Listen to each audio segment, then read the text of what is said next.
Well, she's one of India's most outspoken actresses, and she's also been one of India's most successful ones, especially with her recent films. We're happy to be joined by Swara Bhasker. I spoke to her a little earlier this evening on the success of her film Veere Di Wedding for many reasons. And Swara, congratulations in fact on the success of the film. And what is remarkable is that this is a Hindi movie that doesn't have your traditional hero, and you have women in the lead. It's done well at the box office, which I'm sure must feel quite incredible. Yes, it's absolutely amazing. I think it's wonderful. I think that you know, the box office success of Veere Di Wedding is not just any film making money and so just profits. I think it really signals something very substantial, something that we should be very hopeful about, especially as actresses in the industry. I think if I'm correct, it's the first mainstream commercial Bollywood film with, as you said, no big male star, with a story about 4 women, headlined by women, that's entered into double-digit crores on the first day. That anyone who's familiar with Bollywood trade will tell you is very significant, because there has always been this belief amongst the trade that films about women-centric films, while they may, you know, be very good and have content and social issues, but there's always been this feeling that they won't make money. In some senses, the 100 Crore Club is very much a male bastion, or bastion of hero-led films. I think, barring perhaps Tanwad's Manu Returns, and but I think if Veere continues its box office sort of success, then with Razi, along with Razi, I think that the 100 Crore Club will no longer be a male bastion, and that I think is signals something so wonderful for our industry. Absolutely, and the film is also different because of the way it depicts women. You know, you've got women who are, you know, drinking, cussing, some would say, you know, being normal, although there are others who have taken offense to that depiction of women, saying that it's actually not a very feminist depiction, that's not how all women are. What do you think of that debate? Well, I don't fully agree with that whole critique about the fact that the film is reducing feminism to cuss words, swearing and drinking. Now, and I say this as someone who is a feminist, I think that the film is not sort of taking up the mantle of feminism in a stated sort of way. It's not saying that, come now we will teach you feminism, you know, 101. The film is making is a story about 4 urban women dealing with, you know, adulthood, basically, life, love, problems, marriage, and our endeavor has been to show that in a real as possible manner, to depict urban women and their lifestyle, of course of a particular class, in a way that we think is quite close to what reality is. I can tell you as an urban working woman that, yeah, we do have a drink occasionally, we do party, we do, you know, swear and curse, some of us more than others.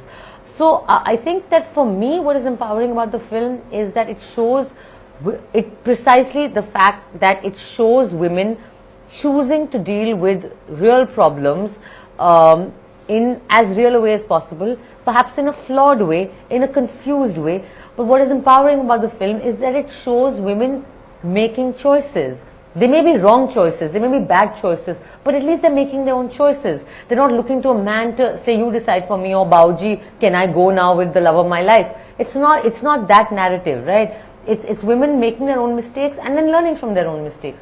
And I think that for the longest time, our complaint as, you know, thinking audiences from Bollywood has been that Bollywood has showed very one-dimensional heroines, very pure, very angel of the house kinds, you know, very clear, always like, you know, full of virtue.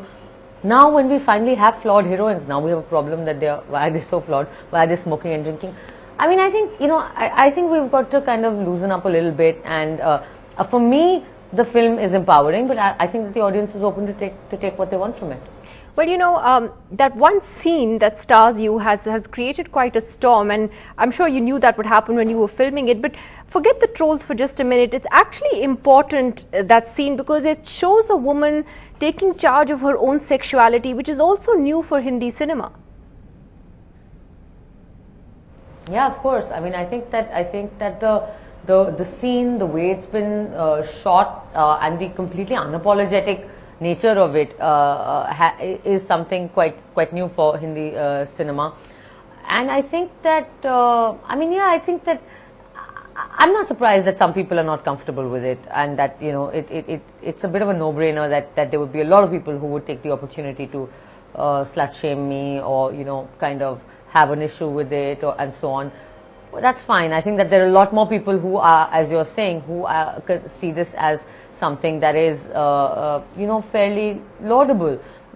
Not because you showed masturbation, but because finally we're talking about female desire, finally we're talking about female sexuality, finally we're talking about women owning up to their bodies, to their sexuality, and I think that's a great thing. And I think that for a country like India, where really we do have a lot of culture of silence around women's desire and sexuality, I think it's a good thing. Absolutely. And, you know, before the release of the film, you had right-wing trolls on Twitter who were targeting you. They were targeting Sonam for speaking out on the rape and murder of the 8-year-old girl in Katwa, and they even called for a boycott, but ended up failing quite miserably. So in a sense, the success of this film has also been a resounding response to them, because they have in the past succeeded with some of their, you know, boycott campaigns. I think so. I think so. I think that, well, actually, I think that every time they call for a boycott, the film becomes a super hit, because something similar happened with Padmavat, and look at the kind of numbers Padmavat did. And Veere Di Wedding, thankfully, has also been, you know, kind of, as you said, a resounding answer to these people. I think it's really, I'm so relieved, I'm so happy, and I think that it really does show that, you know, the Indian public is not as petty-minded as, and not as hateful as we think that they are, or as they seem on Twitter. So maybe actually, you know, Twitter and all those awful trolls on Twitter are not representative of, you know, the public sentiment at all. Maybe they're just a very noisy minority. And I take a lot of hope from this. I take a lot of hope from this fact that, you know, people did not, perhaps even people who disagreed with me, did not hold it against me that that I had participated, or that all the 4 actresses actually had participated in that placard campaign. No, and you know, one of the terrific things is that you're not afraid to express your views, to take a stand even on political issues, which is something that's actually very rare in the Indian film industry. So where do you think you get that from? Because it has to be then your non-Bollywood background.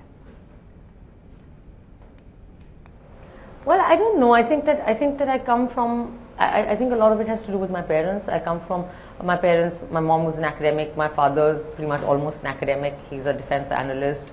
They always encouraged us, my brother and me, to have our own thoughts, to have our own views. They never got upset if we asked too many questions. I come from, you know, I studied in Delhi University and in JNU when, you know, it was not dissent or sedition to raise points that were counter to what the teacher was saying, perhaps, or what the dominant narrative was. So I think that I've just grown up in you know, that very sort of academic Delhi atmosphere. So perhaps it just comes from there, and, you know, the kind of friends I've had. I've you know, spent a lot of time in progressive college level theatre groups. So I guess that. Well, I have to ask you this, and I know you've been asked this before, about how you're dealing with the incessant online hate that you get. I mean, Swara, what advice would you give to young women in particular who face this kind of online hatred? I mean, I think the first thing to recognize is that it's not happening to me alone or to that person alone. It's happening to all of us. And I'm sure you, as a fairly vocal sort of journalist and public figure yourself, deal with that a lot. I think that everyone who is, and actually it's not just women, even men who are on social media and are putting out an opinion that is contrary to the dominant sort of narrative are getting trolled. Women get trolled more because there are more ways in which you can insult and shame a woman. I think that my only advice is to not be scared of it and not be silenced by it. The only way in which you can respond to this kind of bullying and intimidation is to refuse to be silenced. And I take a lot of strength in my colleagues and people like you who are also battling this with a lot of strength and a lot of courage and dignity. And I think that it's what I've realized in the last few months is that there so many of my colleagues kind of reach out to me on Twitter and support me, and I support them. So we really do have, you know, we really have kind of made this almost unsaid sort of, I don't know what you call it, bond or solidarity network, where if someone sees me getting trolled, they always stand up for me. If I see a colleague getting trolled, Richa, for example, also gets trolled a lot, Richa Chadha, we always take up for each other. So I think that there is a lot of strength in solidarity. Well, I have to ask you finally what your next project is, Swara. Have you even thought about that, or are you just currently tired and dealing with the promotion of this one? Well, no, I'm not. I mean, I think that it's very it's a very happy feeling, the success of Veere Di Wedding, and I hope the numbers continue to grow. I'm actually in the middle of shooting for my next project, which is a digital web series, and I'm waiting for when it finishes and when I can take a break, because it's been a pretty interesting couple of months. Well, Swara Bhasker, always a pleasure to talk to you. You've always been outspoken, and I hope you continue to be that way, which I'm sure you will. Good luck and congratulations again. Thank you so much. And that's it on Left, Right and Center tonight. We'll be back tomorrow. See you then.